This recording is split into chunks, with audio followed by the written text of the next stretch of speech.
Olá, queridos, a paz do Senhor Jesus. Estamos aqui mais uma vez para compartilhar um subsídio bíblico-teológico dentro daquilo que é a revista que estamos estudando nesse trimestre sobre o tema vocação. Nós estamos aqui agora para apresentar ou trazer subsídios para a lição de número 12, que tem por título Vocação, Fé e Trabalho. Como texto-chave, nós temos um versículo que se encontra em Colossenses, capítulo 3, versículo 23, que diz o seguinte: em tudo que fizerem, trabalhem de bom ânimo, como se fosse para o Senhor, e não para os homens. Nossos objetivos nessa lição é ter uma visão bíblica sobre o que é o trabalho, refletir como Deus provê o que a humanidade necessita por meio do trabalho e compreender que a prática de princípios bíblicos pode nos tornar úteis para iluminar a vida das pessoas no ambiente de trabalho. No nosso para refletir, nessa lição de número 12, nós temos uma frase do Davi Lago que diz o seguinte: aquele que tem temor ao Senhor faz de seu trabalho uma missão nesse mundo. E a nossa leitura bíblica, que vai trazer alguns fundamentos dentro daquilo que nós iremos discorrer ao longo dessa lição, se encontra no primeiro livro dos Reis, capítulo 10, do verso 4 ao verso 9.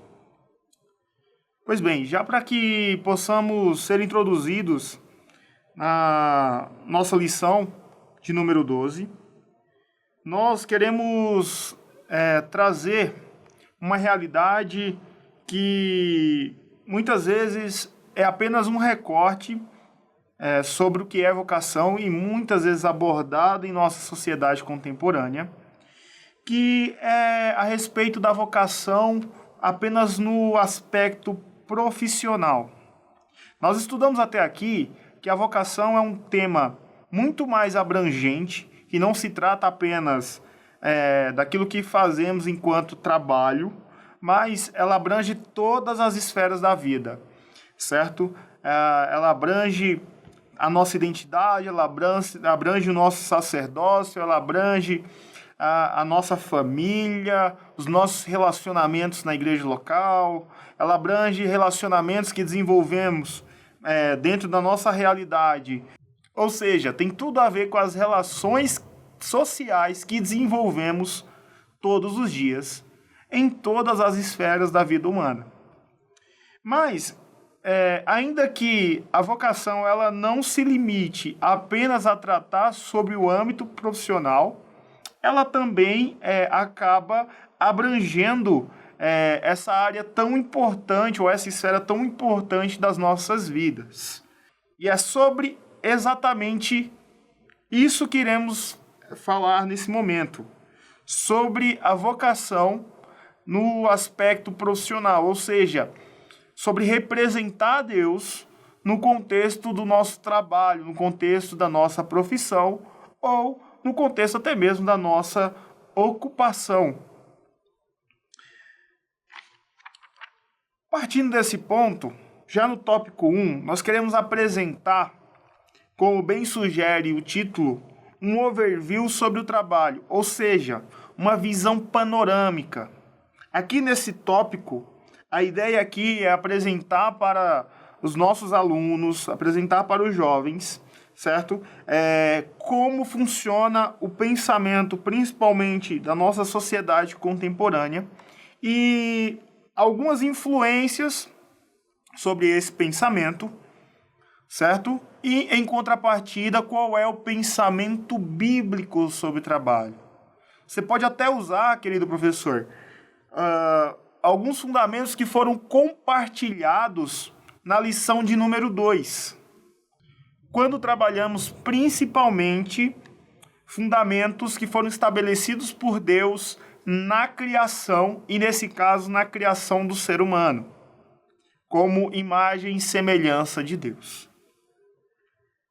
Partindo desse ponto, aqui nós apresentamos como os gregos influenciaram o pensamento da nossa sociedade ocidental, e esse pensamento grego, ele é trazido até os nossos dias, onde, como já discutimos e discorremos em outras lições, é um pensamento dicotomizado, certo? Onde é tratado que o que importa é o que fazemos com a nossa alma, por ser um aspecto elevado da vida, e aquilo que fazemos com o nosso corpo não tem tanta importância.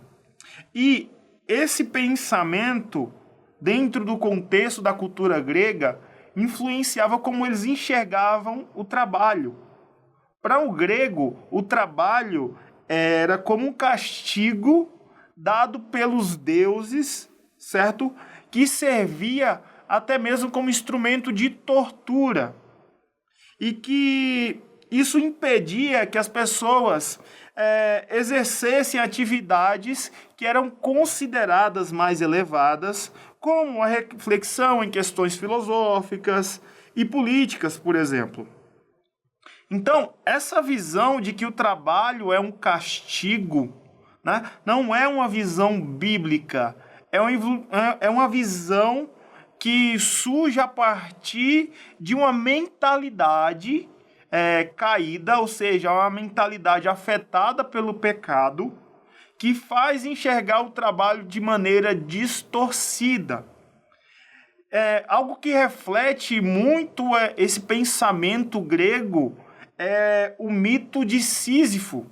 Eu quero deixar para você a indicação da leitura desse mito. Você vai encontrar na internet, tem vídeos também falando sobre isso em canais no YouTube, a respeito desse pensamento, a respeito desse mito de Sísifo, que de maneira resumida, se eu puder compartilhar com você, realmente é encarado como um trabalho numa rotina improdutiva, certo? Que como consequência de um castigo dado pelos deuses gregos a essa figura chamada Sísifo, certo? E que todos os dias ele entrava sempre na mesma rotina de que era rolar uma pedra para subir uma montanha, e ao chegar no final do dia, no topo dessa montanha, a pedra rolava novamente até o fim da montanha, e no dia seguinte ele tinha que subir a mesma montanha com essa pedra, como uma espécie de castigo interminável. Porém, a visão bíblica a respeito do trabalho não é essa. O trabalho é um presente de Deus ao ser humano, dado a ele para que através da obra, tanto do seu intelecto quanto das suas mãos, ou seja, aquilo que ele faz, aquilo que ele produz fisicamente ou intelectualmente, possa refletir quem o Criador é a partir do seu caráter, a partir das suas qualidades. Então, nesse sentido, a palavra trabalho dentro das Escrituras é uma palavra que ela tem em sua raiz, né? A mesma origem da palavra adoração, por exemplo.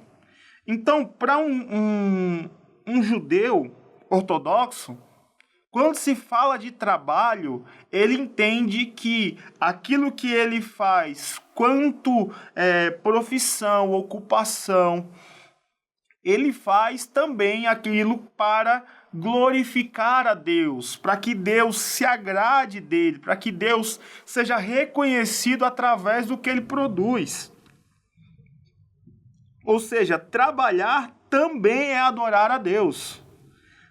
Então, nessa perspectiva, a ideia aqui é transmitir para os jovens de que as nossas ocupações comuns do dia a dia, através dessas ocupações, nós também podemos glorificar a Deus.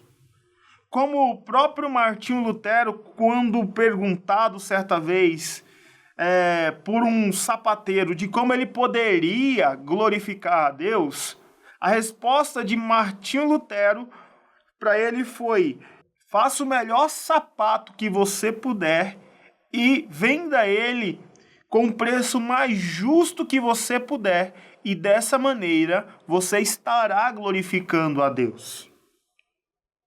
Então, a ideia central dessa visão panorâmica sobre o trabalho, né, com uma perspectiva bíblica, é realmente passar para os jovens que o trabalho ele é uma bênção dada por Deus e que existe uma maneira correta de enxergá-lo.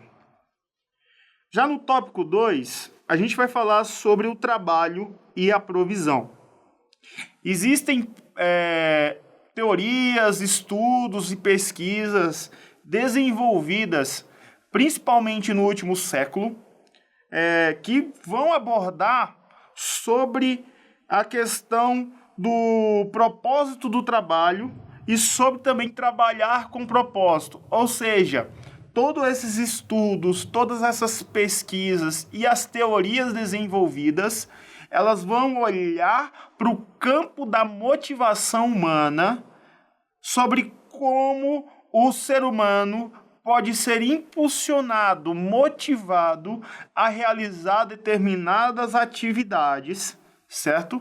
E alguns estudos vão apontar de que o trabalho, em termos de motivação para ele, nasce com a motivação de atender às necessidades mais básicas do ser humano, né, como necessidades fisiológicas, por exemplo, necessidade de comer, necessidade de ter onde morar, necessidade de ter onde vestir, onde você vai passando por campos como fisiológicos, de segurança, e vai ascendendo conforme o ser humano, ele vai conquistando essas coisas dentro dessa cadeia que estamos abordando aqui, ou se preferir, dentro dessa pirâmide. Existem alguns pensadores que são mais conhecidos dentro desse campo, que é, por exemplo, o próprio Maslow, certo? Mas, até nós citamos aqui, temos também o próprio Richard Barrett, que ele vem trazendo um pensamento de que, para um ser humano começar a pensar em trabalhar em favor do outro, ele precisa, antes de mais nada, atender às suas necessidades primárias, e conforme ele tem essas necessidades atendidas, ele vai evoluindo dentro de uma escala ou dentro dessa própria pirâmide, que também vai ser abordada por ele, certo? Até chegar a um ponto de que ele passa a servir as outras pessoas de maneira voluntária, ele passa a servir as pessoas a partir da abnegação.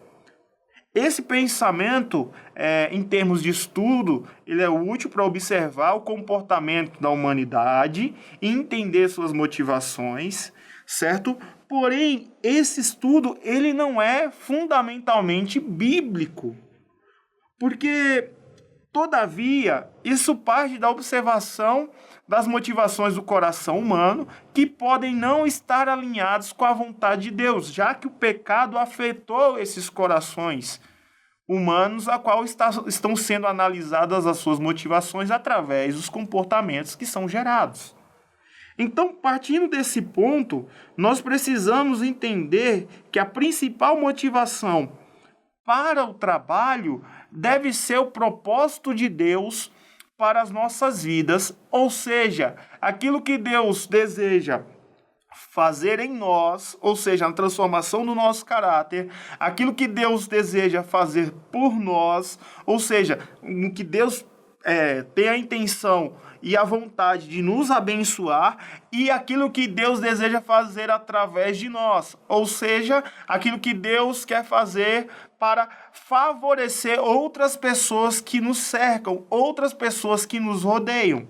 Então, nós, antes mesmo de enxergarmos uma motivação que muitas vezes é egoísta, autocentrada, nós precisamos enxergar, primeiramente, qual é o propósito de Deus para a minha vida, para que isso possa dirigir as minhas motivações para trabalhar. Em contrapartida disso, a gente vai analisar mais na frente essa questão até mesmo de se suprir as necessidades, que é o próximo subtópico desse tópico, que é o subtópico A, que é o propósito de suprir as necessidades. Você pode até perguntar, Diego, mas as necessidades que nós possuímos, não é da vontade de Deus supri-las? Sim, com certeza. A Bíblia vai nos expor que Deus ele é um pai bom, certo? E ele é um pai muito mais generoso do que até mesmo pai terreno. De que quando um filho, por exemplo, pede um pão, um pai terreno que não nasceu de novo, que não tem um relacionamento com Deus, normalmente não dará uma pedra ao seu filho para ele se alimentar. Então, da mesma forma, Deus, sendo muito mais generoso, Deus suprirá as necessidades que os seus filhos têm, certo? Mas isso não como eu posso falar, aquilo exatamente que deveria ser a nossa principal motivação, seja no relacionamento com Deus, seja no relacionamento com o próximo, e seja também na nossa relação com o trabalho. O que eu estou tentando dizer aqui, queridos, é que se nós tivermos a nossa motivação para trabalhar como fonte primária, apenas suprir as nossas necessidades, nós podemos cair em alguns equívocos.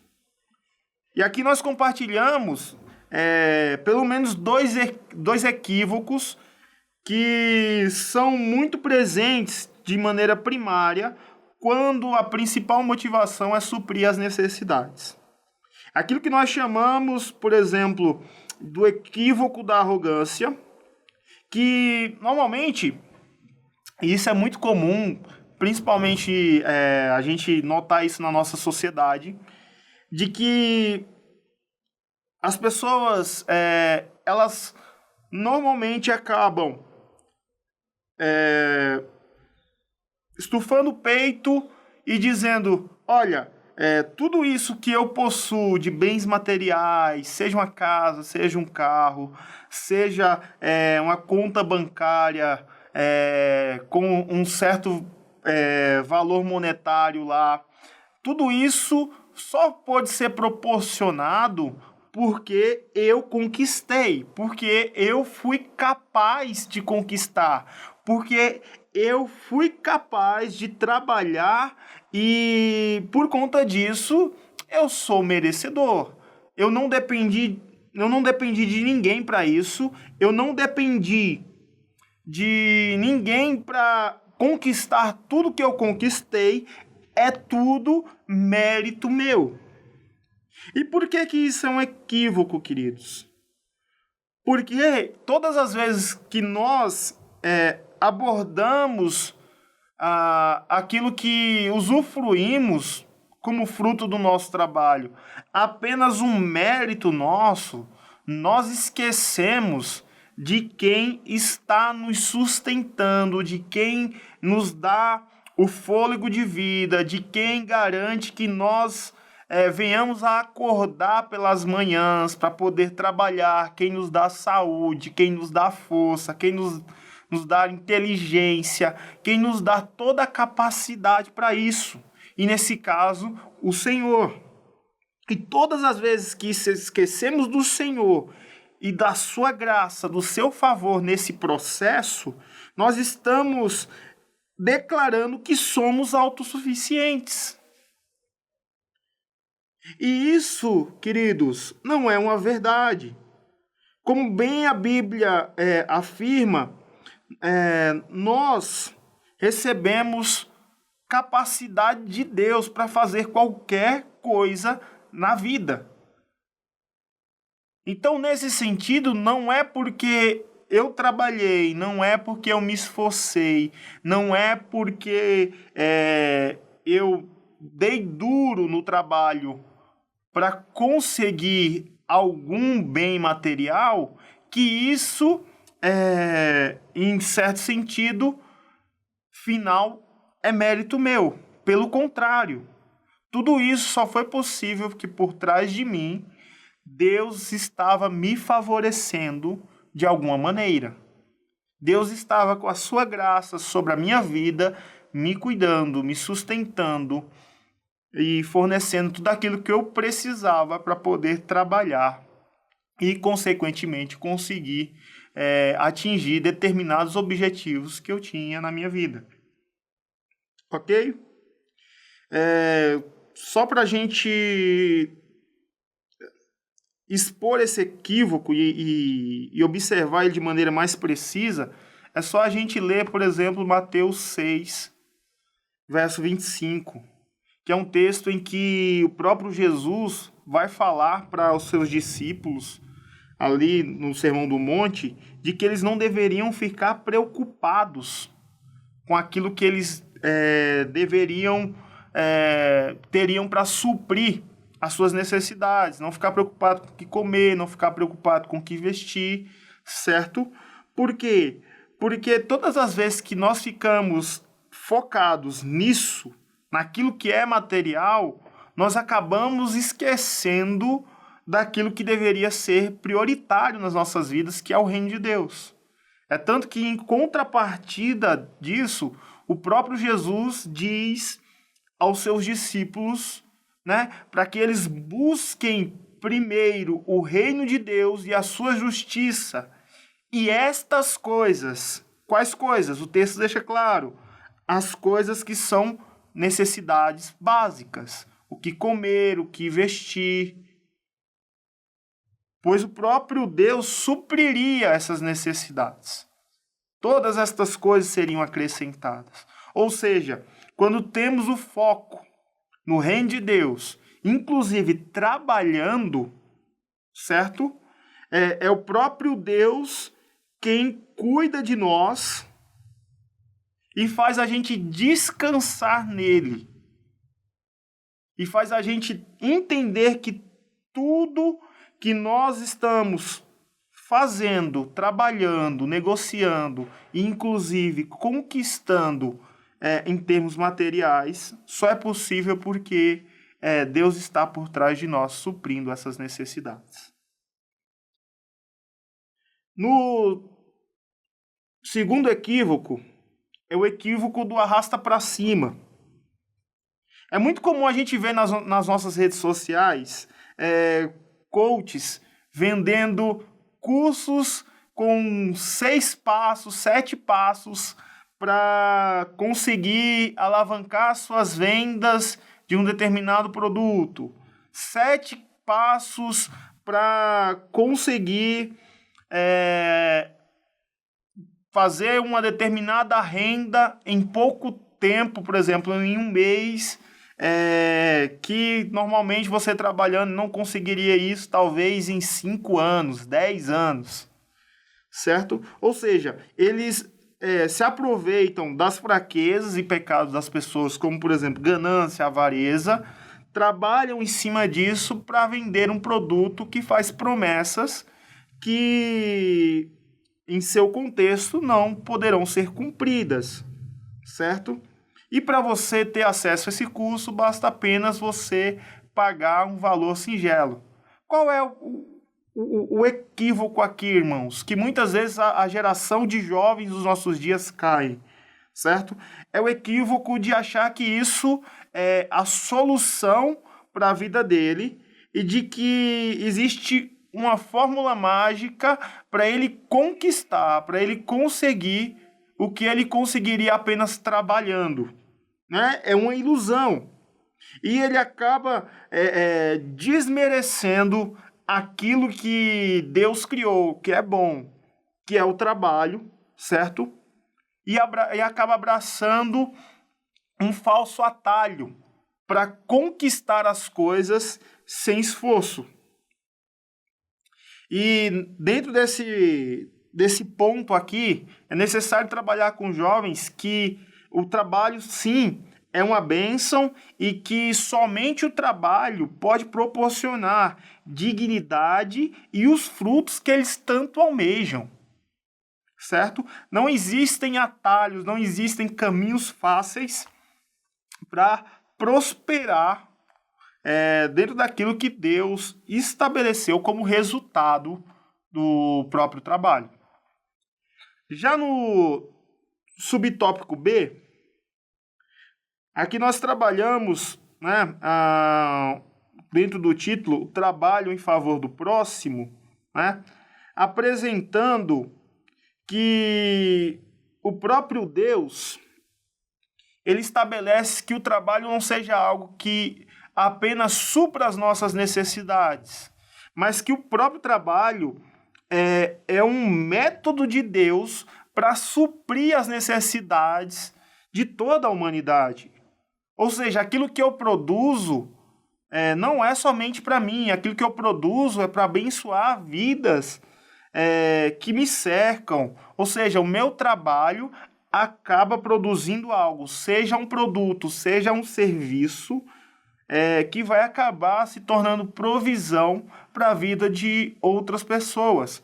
Por exemplo, imagine as pessoas que ainda hoje trabalham, por exemplo, com agronegócio, trabalham no campo, se eles não fizessem todo o processo de plantação, cuidado da terra, a colheita, e esses produtos que são normalmente commodities passassem por um processo de transformação para até chegar aos mercados onde nós compramos esses produtos até chegar às nossas mesas. O que eu estou tentando dizer aqui é que existe dentro de toda uma cadeia, certo? Milhares e milhares de pessoas que participam disso através dos seus trabalhos para que você, para que eu, sejamos beneficiados. E da mesma maneira, nós precisamos encarar o trabalho, né, com essa perspectiva. Como a própria tradição luterana, ela vem trazer para nós de que nós somos os dedos de Deus, os agentes de seu amor providencial aos outros. Essa perspectiva vai nos trazer para uma realidade de que o trabalho que nós fazemos de segunda a sexta-feira, normalmente, é muito maior do que simplesmente uma atividade para que tenhamos um salário, para que tenhamos uma renda. Não, é uma forma que Deus criou para que nós venhamos abençoar toda a humanidade. Imagine só, por exemplo, se os garis que trabalham na nossa cidade, se eles deixassem de trabalhar durante uma semana, fizessem greve. A situação que as ruas estariam, o caos que seria instaurado, por exemplo, se eles fizessem greves agora de um mês. As ruas todas entupidas de lixo. Imagine se isso acaba acontecendo num período de chuva. O caos que poderia proporcionar com inundações, alagamentos. Eu estou apresentando uma analogia simples para que você, querido professor, possa comunicar com seus alunos de que todas as profissões, que todos os trabalhos são importantes e que todos os trabalhos podem ser usados para glorificar a Deus e também para abençoar o próximo. Por mais simples que humanamente eles possam ser enxergados, eles podem ser usados por Deus para abençoar outras pessoas. Então, se nós somos agentes de Deus para abençoar outros, então tudo aquilo que vem à nossa mão, seja em relação às atividades em que trabalhamos, seja inclusive os recursos financeiros que vêm até nós, não tem a ver conosco. Dentro dessa perspectiva, querido, nós podemos concluir que tudo aquilo que nós recebemos do Senhor é para administrarmos bem. E dessa maneira, nós não estamos aqui na terra para acumular riquezas. Essa não é uma visão cristã de mundo. A visão cristã de mundo é que todo recurso que vem até as nossas mãos nós possamos administrar bem, sim para multiplicar, mas para que isso sirva para favorecer aqueles que sofrem, favorecer aqueles que estão passando por necessidade, favorecer as pessoas que estão ao nosso redor, para viabilizar a vida de outros, seja a partir da nossa família, seja a partir da nossa igreja local, seja a partir da comunidade que a nossa igreja está inserida, seja a cidade a qual nós fazemos parte, seja as nações, irmãos. Então aqui a gente começa a desconstruir essa visão de trabalhar simplesmente para acumular recursos, simplesmente para ter a vida mais confortável do mundo, enquanto existem pessoas sofrendo. A visão do reino de Deus é uma visão de generosidade também a partir do serviço. Por isso que no subtópico C, nós vamos trabalhar sobre generosidade e trabalho. Essa correlação, onde o trabalho ele é feito em favor do próximo, certo? E que nós precisamos enxergar em cada atividade que nós fazemos no dia a dia uma oportunidade de abençoar a própria humanidade, de abençoar as pessoas que nos cercam e que seja o serviço, seja o produto que nós produzimos, ou a empresa onde nós trabalhamos produz, de certa maneira, aquele produto servirá como canal de bênção para pessoas, para a humanidade, para a sociedade. Diego, mas e se produto a qual a empresa onde eu trabalho não produz algo que contribua para o bem da humanidade? Às vezes isso pode até ser considerado legal dentro da nossa sociedade, mas para um cristão que trabalha dentro de uma empresa como essa, né, talvez isso não possa ser considerado moral.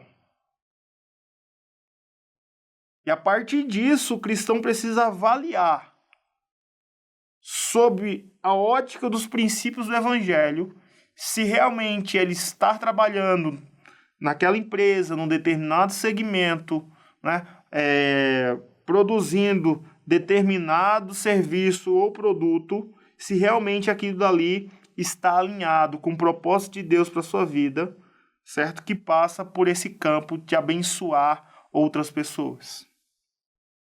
Já no subtópico D, a gente fala sobre generosidade do próprio bolso.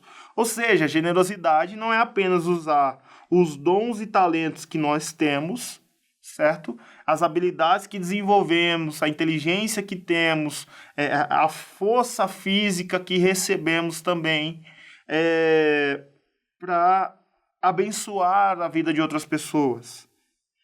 Generosidade do próprio bolso fala sobre usar a nossa própria renda que recebemos como resultado, como fruto do nosso trabalho, seja como um profissional que trabalha com carteira registrada, seja um profissional liberal, seja alguém que atua como uma pessoa jurídica, certo? Para abençoar a vida de outras pessoas.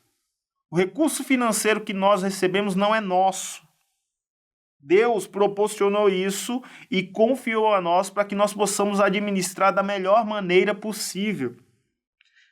Até aqui nesse subtópico, eu cito que nós somos apenas os Alfredes de Deus, fazendo uma menção à lição de número 2, onde o Alfred ali é o mordomo ali do Bruce Wayne, que é o Batman, né?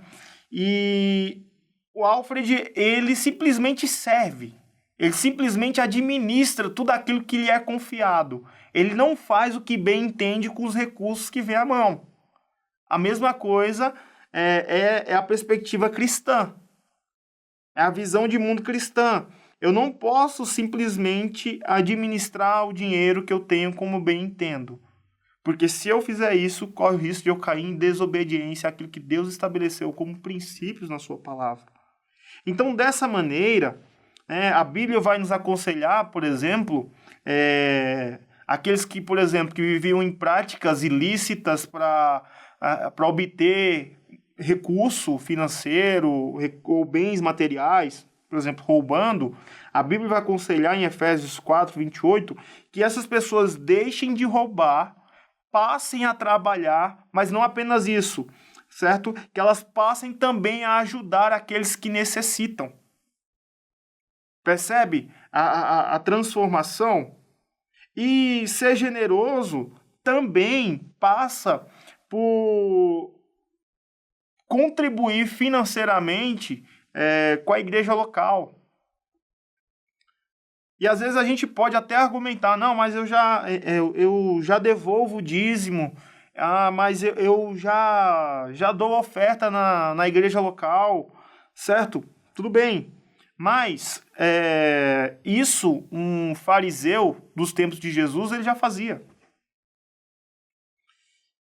Jesus ele vai relatar de que o fariseu ele dava o dízimo até de uma plantinha de hortelã, ele dava o dízimo até das folhas. Se haviam 10 folhas ali, ele tirava uma para dar o dízimo das folhas da planta de hortelã que tinha na sua casa, por exemplo. Ele era extremamente rigoroso com a lei, mas ele não fazia isso observando os princípios que tem por trás disso, que são princípios de honra ao Senhor, princípios de gratidão ao que Deus já lhe proporcionou, porque se eu tenho para dizimar, se eu tenho para ofertar, não é para conseguir algo de Deus, não é para fazer uma troca com Deus. Olha, Deus, eu faço isso e o Senhor garante de que eu não vou ficar doente. O Senhor garante que a porta de emprego ou os negócios vão prosperar. Não é isso. É porque eu já recebi algo de Deus, então eu tenho um coração liberal para dizimar, para ofertar. Mas o fariseu já fazia isso. Então nós precisamos observar também um princípio chamado princípio de generosidade. E esse princípio de generosidade não é simplesmente fazer o que um fariseu já fazia, observando a lei.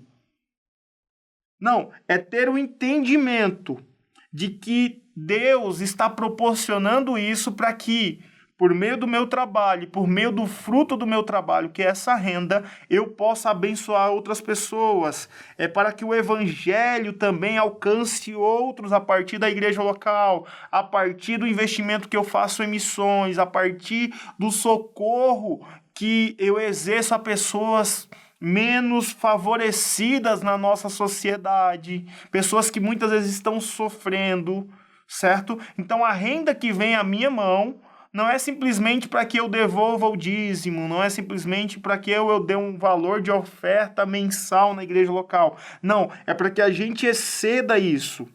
O próprio Senhor Jesus, em Mateus, capítulo 5, a partir do verso 20, ele vai dizer que se a nossa justiça não exceder muito a dos fariseus, nós não entraremos nos reinos dos céus.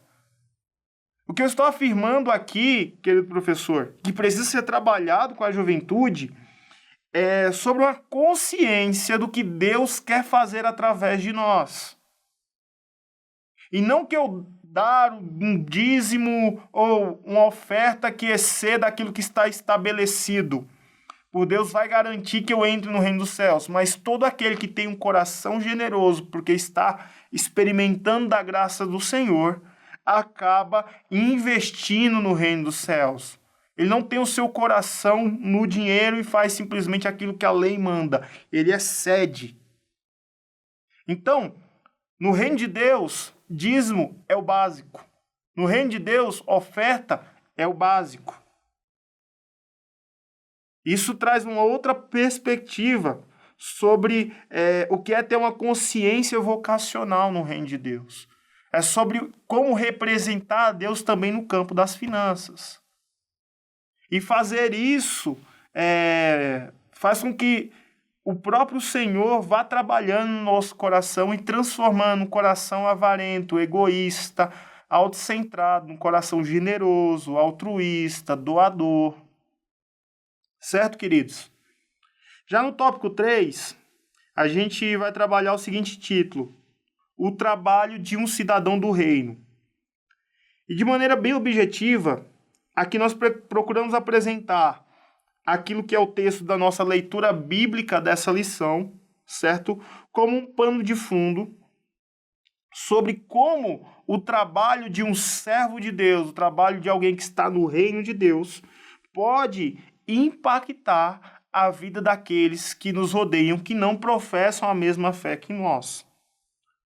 A gente vai ver no texto primeiro livro de Reis, capítulo 10, uma mulher que era rainha do reino de Sabá, dessa nação, que ela vai até Israel porque ouviu falar das grandezas que Salomão fazia no seu reino, das suas riquezas, da sua sabedoria.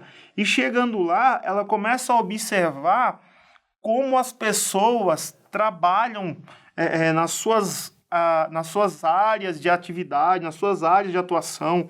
Ela começa a enxergar, por exemplo, como Salomão governava Israel. Ela começa a observar sobre a arquitetura na edificação do palácio, a gastronomia, como os alimentos eram preparados, como as pessoas eram cuidadas ali, uma espécie de hotelaria, como os oficiais eram tratados, como eles eram acomodados ali no reino de Israel, como era feita a gestão das pessoas, a gestão de pessoas dentro daquelas organizações presentes no reino, como era exercido o próprio serviço religioso, ou seja, se fosse nos nossos dias, como é feito o serviço na própria igreja. Ela começou a observar tudo isso e começou a ver de como, por exemplo, pessoas se conduziam, né, servindo ali naquele reino. E ela começa a observar que isso é feito porque havia uma intenção de honrar a Deus, de glorificar a Deus através do trabalho que eles exerciam. E aqui a gente compartilha dois princípios, né, que orientavam a conduta desses servos no reino de Israel. E são dois princípios presentes, inclusive, na cultura do reino de Deus. O primeiro princípio no subtópico A é o princípio da sabedoria, né? Salomão ele responde a tudo que é questionado pela rainha de Sabá e ela fica maravilhada com a sabedoria que Deus tinha dado para ele, certo? Ela reconhece em Salomão que essa sabedoria não era algo dele, mas era uma sabedoria dada por Deus. E aqui nós precisamos entender e compartilhar com os nossos jovens que essa sabedoria é uma capacidade dada por Deus para sabermos nos conduzir em todas as situações de uma maneira que agrade ao Senhor, de uma maneira realmente que nós representemos ao Senhor de forma digna da vocação da qual fomos chamados. E se alguém tem falta de sabedoria, como o próprio Tiago nos orienta em sua carta, nós devemos buscar essa sabedoria em Deus, que o próprio Deus deseja nos dar essa sabedoria. Então nós temos ela disponível em Deus, para que nós possamos nos conduzir diante das situações e as pessoas possam, através dessa sabedoria divina, enxergar o Senhor nas nossas vidas, no ambiente de trabalho. Assim como essa mulher enxergou em Salomão, certo? É possível que as pessoas possam enxergar também, através da sabedoria que Deus nos dá, o próprio Senhor trabalhando a partir de nós. Já no subtópico B, a gente traz um outro princípio que é possível ser observado através do trabalho dos súditos do reino de Israel, que é o princípio da excelência. Ou seja, esse princípio da excelência dirigia a vida dos súditos de Israel, como eles trabalhavam, como eles se comportavam no trabalho, como eles sempre estavam procurando fazer o melhor possível nas suas atividades. Por quê?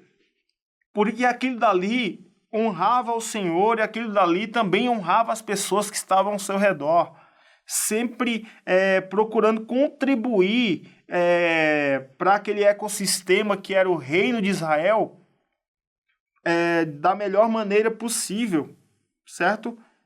E esse princípio de sabedoria fez com que a rainha de Sabá ficasse impactada, maravilhada com tudo aquilo que era produzido no reino de Israel. E ela pôde reconhecer, tanto por conta da sabedoria que Salomão tinha, quanto pela própria excelência vista através dos servos, dos súditos ali do reino de Israel, que Deus estava com eles. Da mesma maneira, queridos, nós podemos também, através da excelência, através daquilo que nós fazemos com excelência, fazer com que as pessoas enxerguem Deus nas nossas vidas. E a própria excelência se torna uma plataforma para que nós possamos nos destacar onde nós trabalhamos, certo? Sempre procurando fazer as coisas da melhor maneira possível, sempre procurando melhorar, aprimorar as nossas habilidades para entregar algo ainda melhor para as pessoas, para o contexto ao qual nós estamos inseridos trabalhando. E as Escrituras vão nos trazer um fundamento que se encontra em Provérbios 22, 29, de que aquele que trabalha com excelência, ele não passará a vida trabalhando para gente obscura, para gente que faz as coisas de maneira não agradável a Deus, mas que em breve essa pessoa será destacada, receberá um destaque.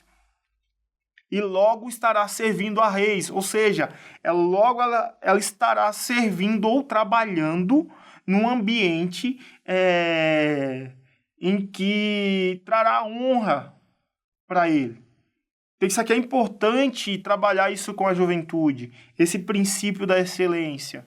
Porque se eles trabalharem da mesma forma, por exemplo, que o não cristão trabalha, que não conhece a Deus, que não conhece esses princípios do reino de Deus, certo? Entregando apenas o básico, fazendo aquilo apenas que está na média, certo? Ele acaba anulando uma oportunidade de que o Senhor seja reconhecido e glorificado através de suas vidas. No tópico 4, a gente desenvolve, a partir do título, Trabalho, uma vitrine da fé, né? Um fundamento de que nós estamos sendo observados constantemente no nosso ambiente de trabalho, que nós estamos constantemente sendo vistos. As pessoas estão observando tanto o nosso caráter, que é pautado, ou deveria ser pautado, a partir de uma ética cristã, ou seja, a partir de valores, e que muitas vezes fica evidente no nosso comportamento, na forma como nós nos conduzimos, a partir da nossa conduta, certo? E que também influencia a partir das atividades que nós entregamos no nosso trabalho. Ou seja, é uma unidade, essa vitrine é uma unidade entre caráter e aquilo que nós entregamos a partir das nossas atividades. Que tanto o caráter, né, que são os valores que compartilhamos a partir dos nossos comportamentos, como também as nossas atividades, o nosso trabalho, aquilo que nós entregamos, deveriam ser motivados a partir da fé que nós professamos diante das pessoas. E aí sim as pessoas verão se a nossa fé realmente é verdadeira, se realmente os valores que nós dizemos crer realmente são verdades a partir das nossas obras, a partir dos frutos que produzimos, a partir do trabalho que nós entregamos. E se a gente observar Mateus capítulo 5, versículo 16, ele vai dizer que isso que nós fazemos, essas boas obras, essas obras que nós produzimos, elas iluminarão as pessoas que estão ao nosso redor. E essas pessoas glorificarão ao nosso Pai que está nos céus. Então, da mesma maneira que a rainha de Sabá ficou impactada com tudo aquilo que ela viu, tanto de caráter quanto de excelência, através das atividades que eram produzidas no reino de Israel, da mesma maneira, o nosso trabalho torna-se uma vitrine para a fé que nós professamos. Então, as pessoas precisam ver, através do nosso caráter e através daquilo que nós produzimos, a fé que nós tanto professamos no Senhor Jesus Cristo. E aqui eu deixo uma pergunta para você até trabalhar com jovens em sala de aula. O que as pessoas com quem você trabalha têm visto em sua vida? Realmente é uma reflexão para analisar se as pessoas têm enxergado Deus na vida de cada um de nós, ou simplesmente elas têm enxergado hipocrisia, ou mais do mesmo, ou apenas um religioso. Ok? Aqui nós concluímos a nossa lição de número 12, subsídio, a qual nós estamos compartilhando aqui com vocês, trazendo aqui que nós devemos seguir o exemplo do Filho de Deus, de que ao se fazer homem, ele também foi um trabalhador. O próprio Senhor Jesus exerceu um trabalho de carpintaria, certo? E nós devemos seguir o exemplo dele, de sermos também trabalhadores naquilo que o Senhor tem nos vocacionado a fazer, e fazer isso da melhor maneira possível, com excelência, sempre procurando nos conduzir com sabedoria, de uma forma que tudo aquilo que o Senhor tem nos confiado, seja de recursos financeiros, seja de dons, talentos, capacidade, habilidades, que tudo isso possa ser utilizado para glorificar a Deus e abençoar a própria humanidade, abençoar as pessoas que estão ao nosso redor. Com isso, nós concluímos aqui nosso subsídio a respeito da lição de número 12, vocação, fé e trabalho. Querido professor, que Deus te abençoe e te use para compartilhar esse conteúdo e que isso sirva de edificação para a sua classe de jovens. Deus abençoe.